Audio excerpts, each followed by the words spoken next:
புதிய எஃப்சிஆர்ஏ சட்ட திருத்தம் என்பது கிறிஸ்தவர்களுக்கு எதிரானது அப்படின்னு சொல்லிட்டு அமெரிக்க பாராளுமன்ற உறுப்பினர்கள் கவலை தெரிவித்திருக்கிறார்கள். அவங்க என்ன சொல்றாங்கன்னா, இந்த எஃப்சிஆர்ஏ சட்ட திருத்தம் அப்படிங்கிறது ஒண்ணு வந்துச்சு அப்படின்னு சொன்னா, அந்த சட்டம் எப்படி இருக்கு இப்ப அப்படின்னு சொன்னா, சபைகள், அது மட்டும் இல்லாம மத நிறுவனங்கள், அது எல்லாத்தையும் அரசாங்கம் தன்வசப்படுத்திக் கொள்கிற மாதிரி இருக்கிறது.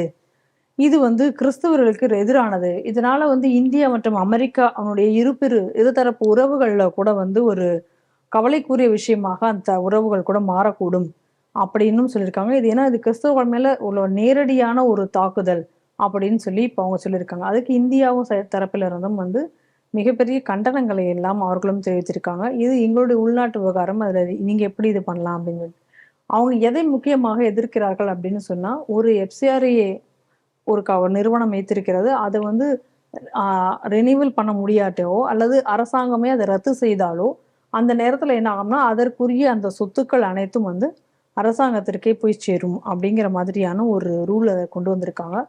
அது மட்டும் இல்லாம அந்த சொத்து மத வழிபாட்டு நிறுவனம் இருக்கக்கூடிய இடமாகவோ, அதை சார்ந்ததாக இருந்தாலோ அது கண்காணிக்கு உட்படுத்தப்படும் அப்படின்னு எல்லாம் இப்ப சொல்லியிருக்காங்க. இந்த சரத்துக்களை தான் இவர்கள் வெகுவாக எதிர்க்கிறார்கள். நான் என்ன கேட்கிறேன், இவ்வளவு தூரம் பேசுறேன்ல இந்த அமெரிக்காக்காரன், இப்போ உங்க நாட்டுல உள்ள நிறுவனங்களில் நீங்க அவங்கள்ட்ட டிரான்ஸ்பரன்சி மெயின்டைன் பண்ணணும்னு கேட்குறீங்களே? கேட்குறாங்க. ஏன்டா அப்போ உங்க நாட்டு அரசு சர்ச்சுக்கு எதிரானது அப்படின்னு நம்ம இப்போ சொல்லலாம்ல? கண்டிப்பா சொல்லணும்ல. கண்டிப்பா சொல்லணும். ஏன்டா ஒத்த நீ வெளிநாட்டுல இருந்து பணம் வாங்குற, எதுக்கு பணம் வாங்குற? நான் ஒரு இந்த ப்ராஜெக்டுக்காக பணம் வாங்குறேன், அந்த ப்ராஜெக்டுக்காக அந்த பணம் செலவு செய்யாமல் வேற ஒரு காரணத்துக்காக செலவு செய்யப்படுகிறது. அப்படி நடந்தாச்சுன்னா அமெரிக்கா என்ன பண்ணும்? அந்த சொத்தை எடுத்துக்கிறீங்கல்ல? ஆமா. சரி, சர்ச்சு, இப்போ உங்க ஊர் சர்ச்சுகள்ல தான் சின்ன குழந்தைகள் எல்லாம் இப்போ விடுறதில்லை. பிறந்த குழந்தையிலிருந்து பாடையில போற வர இந்த பொம்பளையும் விடுறதில்லை, ஆம்பளையும் விடுறதில்லை. இப்ப இந்த மாதிரி பிரச்சனை வரும்போது சர்ச்சை வித்து அந்த பணத்தை கொண்டு கட்டி செட்டில் பண்ணுன்னு சொல்றீங்களா இல்லையா? ஆமா. ஏன்டா அப்ப அது கிறிஸ்தவர்களுக்கு எதிரானது இல்லையா? ஏன்னா சர்ச்சுங்க கூடியது வேற ஒரு நோக்கத்துக்காக பண்ணது. அந்த நோக்கத்தை நீ மிஸ்யூஸ் பண்ற, அதனால சமுதாயத்துக்கு ஒரு பாதிப்பு வருது. அந்த பாதிப்புக்குள்ள அபராதம் ஏதோ அதை அந்த சர்ச்சு கொடுக்கணும். அதானே உங்க நியாயம்? அந்த நியாயத்தை தாண்ட இப்ப எங்க நாட்டிலையும் சொல்லியிருக்கேன். நீ ஆஸ்பத்திரி கட்டுறேன், இந்த ஆஸ்பத்திரியோட நான் சேர்ந்து என்னத்தையோ ஒன்று கட்டுறேன், நான் சர்ச்சு ஒன்று கட்டி அதில் நான் பைபிள் வாசிக்க போகிறேன் கேட்குறேன். சரி வாங்கிக்கோ, சந்தோஷமா நீ வாங்கிக்கோ பணத்தை. அதை வச்சுக்கிட்டு நான் பக்கத்தில் இருக்கிற நக்சலைட்டுக்கு நான் மீட்டிங் நடத்துறதுக்கு இடம் கொடுக்குறேன், பக்கத்தில் 10வது தெருவில் இருக்கக்கூடிய சுப்பிரமணியத்தை நான் சூசையப்பனா மாற்ற போகிறேன் அப்படின்னு சொல்லும்போது நீ வாங்கின பணம் ஒன்றுக்கு, அதுக்கப்புறம் நீ அதை இன்னொரு விஷயத்துக்கு செலவு பண்ணீங்கன்னா இந்த நாடு எப்படி அதை பார்த்துக்கும்? யோசிச்சு பாருங்க. கண்டிப்பா இதைத்தானே சொல்றவங்க, உன்னை பைபிள் வாசிக்காதேன்னு சொன்னாங்களா, உன்னை சர்ச்சு கட்டாதே. அந்த சர்ச்சு எந்த பர்பஸுக்காக நீ வாங்குற? இந்த ஊர்ல 50 பேர் இருக்கானுவ, இந்த 50 பேருக்கு அல்லேலுயான்னு கத்தணும், ஒரு இடம் வேணும், அதுக்கு நான் காசு வாங்குறேன். சரி, அதை வாங்கிட்டு போ. 51வது ஆளை போய் நான் பிடிச்சி இழுத்து அல்லேலுயா கத்த வைக்கிறேன்னு நீ ஏன் கிளம்புற? அதுக்குத்தானே அவங்க எதிர்ப்பு தெரிவிக்கிறாங்க. நிச்சயமாக. சரி, 50 பேருக்கு நீ அல்லேலுயா கட்டுறதுக்கு நீ இவ்வளவு பணத்தை வாங்கிட்ட.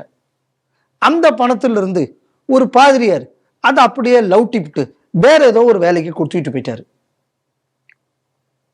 அப்ப அந்த அதை செய்யாத அப்படின்னு சொன்னா அந்த பணத்தை நாங்க அரசு எடுத்து வைப்பதில் என்ன தப்பு இருக்கு? அது கிறிஸ்தவர்களுக்கு நல்லது தானே. எத்தனை இடத்துல வெளிநாட்டுல இருந்து சபை கட்டுறதுக்கு காசு வாங்கிட்டு அதுல எத்தனை பாதிரியார் போயிருக்காங்க, எவ்வளவு கேஸ் வந்திருக்கு. பிரார்த்தனைக்குன்னு கட்டுற சபைக்கு வர்ற பொண்ணை வேற என்னத்தையோ பண்ணி போடுறீங்க, எம்பிட்டு கேஸ் வருது. ஆமா. அப்ப இது எந்த விதத்தில் இதெல்லாம் தடுக்கிறதுல தப்புன்னு சொல்ல முடியும்? அதோடு நிறுத்தல, அந்த எம்பி அதோட ஒரு வார்த்தை கூட போறாரு. இயேசுநாதர் கூட இருந்த தாமஸ் இந்தியாவுக்கு வந்த காலத்தில் இருந்தே இருக்கும் போது இப்பொழுது நீங்கள் அப்படின்னா என்னன்னா, நாங்க யாரையுமே மதம் மாத்தலையேன்னு. ஏன்டா இப்ப இந்த நாட்டுல இருக்கிற கிறிஸ்தவம் மட்டும் என்ன வெள்ளத்துலையும் கருப்பு தொழியும் உள்ள உங்க நாட்டு கிறிஸ்தவ நாடாங்க இருக்கான், அவ்வளவு எங்க ஊருக்காரன் தான்டா. ஆமா, நோக்காரன் தானே. அடுத்தது தாமஸ் வந்த காலத்தில் இருந்தே, நான் தாமஸுக்கு எனக்கு தெரிஞ்சு உலகத்துல குறைஞ்சபட்சம் 6 கல்லறையோ 7 கல்லறையோ எங்க போனாருன்னு தெரியல. வந்தால் ஒரு இடத்துல தானே செத்து ஒரு இடத்துல இருக்கும். இங்க கேட்டாச்சு அப்படின்னா இங்க வேற மயிலாப்பூர்ல இதை சொல்லுவாங்க. அதுக்கு ஒரு கதை. அவருங்கிறது மலைக்கு போனாரு, ஒரு ராஜா, ஹிந்து ராஜா அவரை கொண்டு போட்டாரு அப்படின்னு ஒரு கதை. அதுக்கப்புறம் என்னன்னா, டர்க்கியில உர்ஃபால ஒரு இடத்துல தாமஸ் செத்து போனான்னு அங்க ஒண்ணு வச்சிருக்கான். நான் எங்கேயோ ஒரு சவுத் ஆப்பிரிக்காவில் எங்கேயோ போயிட்டு வரும்போது, எத்தியோப்பியால தான் நினைக்கிறேன், ஏதோ ஒரு நாட்டில் அங்கேயும் அவருக்கு ஒண்ணு இருக்குங்கிறான் தாமஸுக்கு.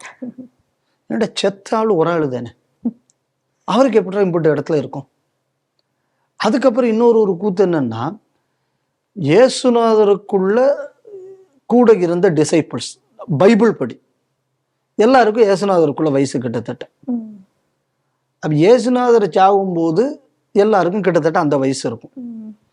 அதுக்கப்புறம் பிற்காலத்துல பைபிளை தொகுக்கும் போது என்ன குறிப்பு சொல்றாங்க, அந்த இஸ்ரேலில் உள்ள வெவ்வேறு பகுதிகளை சுத்தித்தான் அவர்களுக்கு உள்ள எல்லா சீடர்களும் இருந்தார்கள். அவங்கள்ட்ட இருந்துதான் இது எல்லாத்தையும் நாங்கள் தொகுத்தோம்னு நீங்களே தான் சொல்றீங்க. அப்போ 80 வயசுக்கு மேல ஆயிருக்கும். 80 வயசுக்கு மேல ஜம்போ ஜெட் இல்லாத காலத்துல தாமஸ் அங்கிருந்து இங்க வந்து மயிலாப்பூர்ல பார்த்து, அந்த ஊர்ல பார்த்து, இந்த ஊர்ல பார்த்து, நம்புற மாதிரி இருக்கா கதை? கரெக்ட். அப்போ நானும் இப்ப கேட்பேன்ல, எங்கடா தாமஸ் முதல்ல வந்தார், அவர் எந்த தாமஸ்ன்னு சொல்லு. இயேசுநாதர் சொல்ற தாமஸ் வரல, அது வேறதான் தாமஸ் வந்திருக்கலாமா இருக்கலாம். முதல்ல உன் வரலாறே முதல்ல ஒழுங்கா தெரிஞ்சுக்கும் முதல்ல. அடுத்தது இவர் சொல்றார், நீங்க இப்படி இந்தியா கிறிஸ்தவ மதம் வளரவில்லையே, நீ சொல்லக்கூடிய நாடு அமெரிக்கா, முதல்ல அந்த நாட்டுக்கு சொந்தக்காரனே நீ இல்லை, அங்க இருக்கக்கூடியவன் ரெட் இண்டியன்ஸ், அவன் அவ்வளவு பேரை அழிச்சது இந்த கிறிஸ்தவ மதம் தானே. கண்டிப்பா. இப்ப அந்த வேலையை தாண்ட ஊர் முழுக்க செய்யற நீ. அமெரிக்காவுக்கும் இந்தியாவுக்குள்ள உறவு, அமெரிக்காங்கக்கூடியதே நீயே வந்து கபலீகரம் செய்த நாடு தானே. அதனால இதை பத்தி பேசுவதற்கு உனக்கு எந்த தார்மீக உரிமையும் கிடையாதுங்கிறத முதல்ல நீ புரிஞ்சுக்கணும். அடுத்தது வடகிழக்கு மாநிலங்கள், அதுல குறிப்பாக இன்னைக்கு அருணாச்சல்ல ஒரு மாதிரி ஏறி வந்தாச்சு. சிக்கிம்ல லெப்சா கம்யூனிட்டி முறையில கடுமையான கன்வர்ஷன் நடந்துகிட்டு இருக்கு. பஞ்சாப்ல டேட்டா ஒன்று சொல்லுது, நடைமுறையில வேலை இருக்கு, வேற யாருக்கு. நாகாலாந்து, மிசோரம் நீங்களே தான் இருக்கியே, வேற ஆளு கிடையாது. மேகாலயாலும் அதே நிலைமை தான். இங்க என்னடானா மீத்தீஸை தவிர, மீட்டிலையும் ஒரு பெரும்போதையை கன்வெர்ட் பண்ணியிருக்கீங்க, அது தவிர குக்கீஸ் அவ்வளோ வேறையும் கன்வெர்ட் பண்ணிட்டீங்க மணிப்பூர்ல. இது அவ்வளவுமே உங்க ப்ராட்டஸ்டன்ட் மிஷினரி பண்ண வேலை, அந்த பக்கத்தில் நடந்ததெல்லாம். கோவால ஒரு பார்லிமெண்ட்ல நீங்க தான் பெரிய ஆளு. கேரளால நீங்க வந்துகிட்டே, கன்னியாகுமரி மாவட்டத்துல நீங்க பெரும்பான்மை ஆயாச்சு. அப்ப இவன்லாம் மதம் மாத்தாம என்னடா பண்ணா, இதெல்லாம் இந்த எஃப்சிஆர்ஐல வந்த பணம் தானே. ரெண்டாவது, நீ அங்க இந்த மாதிரி அனுப்பிச்ச பணத்துலதான் நீ மதம் மாத்தினதுனாலதான் கன்னியாகுமரி மாவட்ட கலவரத்துக்கே காரணம்னு தானே நீதியரசர் வேணுகோபால் கமிஷன் ரிப்போர்ட்டே வந்தது. Bhavani Shankar committee, Niyogi committee report, நீ இந்த வெளிநாட்டு அந்நிய பண உறவு தடை செய்யப்பட வேண்டும்னு சொன்னது தானே. அப்ப இவ்வளவு தூரம் நாங்க சொல்லக்கூடியது ஒன்ன மாதிரி அங்க உட்காந்து இன்னும் அங்க இருந்து வந்த காலத்திலிருந்து மாறவில்லையே, மாறாமல் இவ்வளவு பேர் மாறி இருக்கானே, அப்ப அதுக்கு என்ன காரணத்தை சொல்ல போற நீ? ரெண்டாவது, நாங்க மாறவில்லைன்னா எங்களுக்கு என்ன காரணம் அப்படின்னு சொன்னா, உனக்கு எனக்கு ஒரு வித்தியாசம் இருக்கு. உனக்கு வாழ்க்கையில போகம் மட்டும்தான் உனக்கு, எங்கள் நாடு ஞானத்தை தேடிய நாடு.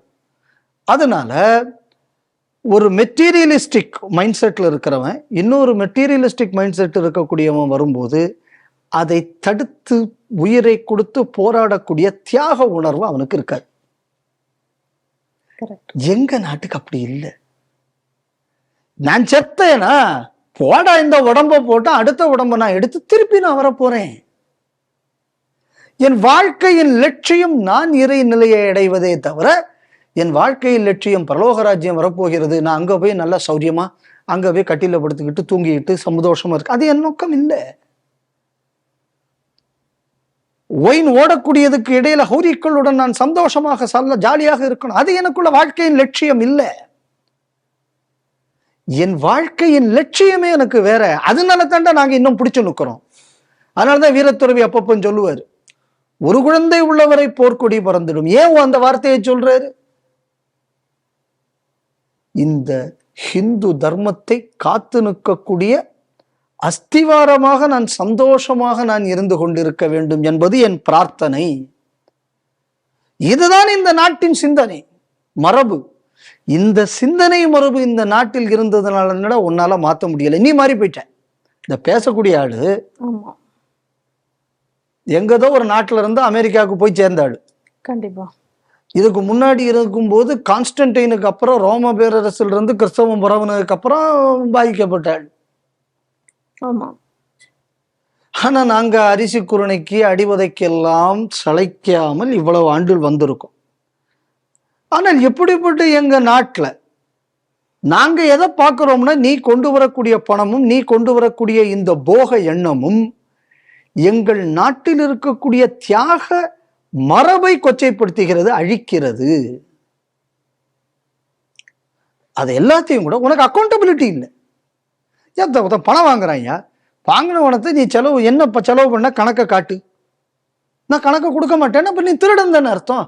நான் திருடனை தடுக்கிறேன். அப்ப நீ திருட்டுத்தனம் பண்றதுக்காக உனக்கு இந்திய அரசு ஆதரவு தரணும். இதனாலதான் இந்திய அமெரிக்காவின் உறவு வலுப்படணும் அப்படின்னா, திருட்டு பயலோட நான் சங்காத்தான் வச்சுக்க மாட்டேன்டா. இந்த வடிவேலு ஒரு சினிமால சொன்ன, இவ்வளவு நேரம் நான் திருட்டு பயலோடையடா குடும்பம் நடத்தினேன் அப்படின்பான்ல, அந்த மாதிரி நீ ஒரு திருட்டு பய. இப்ப இதோட எதை நீங்க யோசிச்சு பார்க்கணும்னா, அங்கிருந்து அமெரிக்காவுக்குள்ள external affairs secretary of state இந்தியாவுக்கு அப்படி இந்தியாவுக்கு வந்துட்டு நீங்க நல்ல ரூபியோ வந்துட்டு முதல்ல எங்க லேண்ட் ஆனதுன்னா கல்கட்டால போய் தெரசாவுக்குள்ளதான் பார்த்தேன். அப்படி என்னன்னா அது எஃப்சிஆர் ரினோவலுக்கு வருது. நல்லா தெரிஞ்சுக்கணும்.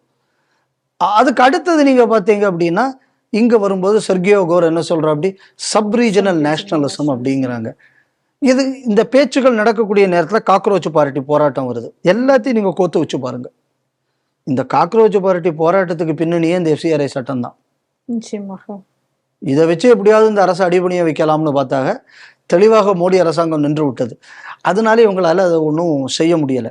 அதனால நம்ம எதை இதில் புரிஞ்சுக்கணும் அப்படின்னா, இந்த வெளிநாட்டு பணம் என்பது இந்தியாவை சீர்குலைப்பதற்காக சர்ச்சுகள் வழி நீ இந்த நாட்டில் செய்து கொண்டு இருக்கக்கூடிய அயோக்கியத்தனத்துக்கு இது முற்றுப்புள்ளி வைக்கிறது. உன்னை எவனும் சர்ச்சு கட்ட வேண்டாம்னு சொல்ல, உன்னை எவனும் பைபிள் படிக்க வைக்க வேண்டாம்ங்கிற. நீ கட்டக்கூடிய சர்ச்சில் அந்தோணிசாமி போய் நீ சொல்லுக நடத்திட்டு போ, உனக்கு எவன் வேண்டாம்னா ஆறுமுகத்துக்கு இழுத்துட்டு போறதுக்கு இந்த பணத்தை செலவு பண்ணாத. இதுதான் அவங்க சொல்றாங்க, வேற எதையும் சொல்லலை. அந்தோணிசாமி நீயே கூப்பிட்டு போய் எவன் கேட்க போறான்? எவனும் கேட்க போறதில்ல. அதனால இந்த சட்டத்தை அப்படி தவறாக பேசுவதுங்கக்கூடியதுல ஒரு உள்நோக்கம் இருக்கிறது என்பதை பார்க்க வேண்டியது. இதுல என்ன அப்படின்னா, இப்ப திடீர்னு இந்த எஃப்சிஆர்ஏ சட்டத்தை நாங்கள் எதிர்க்கிறோம், நாங்கள் இந்த எஃப்சிஆர்ஏ கட்டுப்பாட்டு அரசாங்கத்தை நாங்கள் எதிர்க்கிறோம், கம்யூனிஸ்டின் நிலைப்பாடு. ஆனால் அதான் கேட்ச்.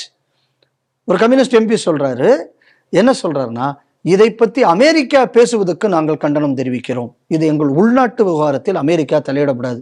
இது எதுக்கு இப்ப சொல்றான்னா நல்லா புரிஞ்சுக்கணும். நீ சைனாவுக்கு அடிமையாக நீ எஃப்சிஆர்ஐ பயன்படுத்திக்கோ, இவனுக்கு பண்ணாது. ஏன்னா இவங்களே தான் ஒரு காலத்துல சொன்னாங்க, சர்ச்சைகளின் வழி அமெரிக்கா பணத்தை செலவு பண்ணி கம்யூனிஸ்ட் கட்சியை கேரளாவில் தோக்கடித்தது. இது கம்யூனிஸ்ட்காரங்க சொன்னது. சர்ச்சின் வழி இந்தியாவுக்கு மேற்கத்திய நாடுகள் பணத்தை அனுப்பி கூடங்குளம் அணு உலை திட்டத்தை தடுத்தது. இது சோனியா என்ற கிறிஸ்தவ காங்கிரஸ் தலைவிக்குள்ள கட்சியின் அமைச்சர் நாராயணசாமி சொன்னார். அப்ப நீங்க வரக்கூடிய பணத்தை மிஸ்யூஸ் பண்றீங்க கூடியதை கம்யூனிஸ்ட் சொல்லியிருக்கு, காங்கிரஸ் சொல்லியிருக்கு. இன்னைக்கு அதை கம்யூனிஸ்ட் ஆமா நீ அமெரிக்காக்கார தலையிடப்படாது, அப்ப சைனாக்காரன் தலையிடலாமா? அடுத்த கேள்வி வருது இல்லை? அதனால நம்ம எதை புரிஞ்சுக்கணும் அப்படின்னா, இந்த சட்டம் என்பது தேசத்தின் பாதுகாப்பிற்கான சட்டம். இது அந்நிய பண வரவுக்கான சட்டம் கிடையாது. இப்ப நம்ம ஊர்ல கூட பாருங்களேன், இதுக்காண்டி இப்ப இந்த பாளையங்கோட்டில் ஒரு ஆர்ப்பாட்டம் நடத்தினாங்க. இந்த ஆர்ப்பாட்டத்தில் இந்த பீஸ் ஹாஸ்பிட்டல் ஏதோ ஒன்று ஒரு அமைப்பு, அதை சேர்ந்த ஒரு பேர் எனக்கு டக்குன்னு மறந்துட்டேன். அவர் தலைமையில ஆய்வு கூட்டம் நடக்குது. ஆனா அவர் அந்த போராட்டத்தில் போய் கலந்துக்கல. ஆமா, ஏன்னா அவர் வெளியில தெரியப்படாது. ஏன்னா ஆல்ரெடி அவரு ஒன்னோ ரெண்டு ஆர்கனைசேஷன், அவருக்குள்ள ஆர்கனைசேஷனுக்கு எஃப்சிஆர்ஏ இருக்கு. அதே நேரத்துல அந்த நாலுமாவடியில் இருக்கக்கூடிய மோகன் சி லாசரஸுக்குள்ள ஆர்கனைசேஷனுக்கு இன்னைக்கு எஃப்சிஆர்ஏ தடுக்கப்பட்டு இருக்கிறது. அப்போ அந்த மாதிரியான கிறிஸ்தவ மிஷனரிகளுக்குள்ள லாண்டரிங் ஆர்கனைசேஷன் இது. அந்த போராட்டத்துல நல்லா கவனிச்சுக்கணும். நீ கம்யூனிஸ்ட் எம்பி அமெரிக்கா தலையிடக்கூடாதுன்னாரு. ஆனா இந்த ஆய்வு கூட்டத்துல எல்லாம் கம்யூனிஸ்ட்காரர்களும் கலந்து கொண்டார்கள். திருநெல்வேலியில நடந்த இந்த போராட்டத்துக்குள்ள ஆய்வு கூட்டங்கள் எல்லாம். அப்ப இந்த கம்யூனிஸ்ட் கட்சி, நம்ம ஊர்ல உள்ள சர்ச்சுகள், இவர்கள் எல்லாம் ஒவ்வொரு வெளிநாட்டின் ஏஜென்ட்டுகளாக செயல்பட்டு கொண்டிருக்கிறார்கள். அப்ப இவர்களுக்காக அமெரிக்கா குரல் கொடுக்கிறது அப்படின்னு சொன்னா இந்த அமைப்புகள் எல்லாம் அமெரிக்காவின் 5ஆம் படை என்பது தெளிவாகிறது. ஏன்னா சர்ச்சு ஒரு 5ஆம் படை அப்படின்னு சொல்லி CF ஆண்ட்ரூஸ்னு ஒருத்தர், அவர் காந்தியோட இருந்தவர், அவர் ரொம்ப தெளிவாகவே சொல்லியிருக்கார்.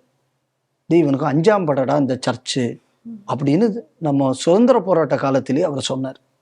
அதனாலதான் காந்தி சொல்லும்போது சொன்னார், எனக்கு சட்டம் இயற்றும் அதிகாரம் என்று ஒன்று இருந்தால் நான் மதமாற்றத்தை தடுக்கும் சட்டத்தை கொண்டு வருவேன்னு காந்தி சொன்னார். இந்த பிரச்சனையோட கிராவிட்டியை நம்ம அந்த ஸ்டேட்மெண்ட்ல இருந்து புரிஞ்சுக்கணும்.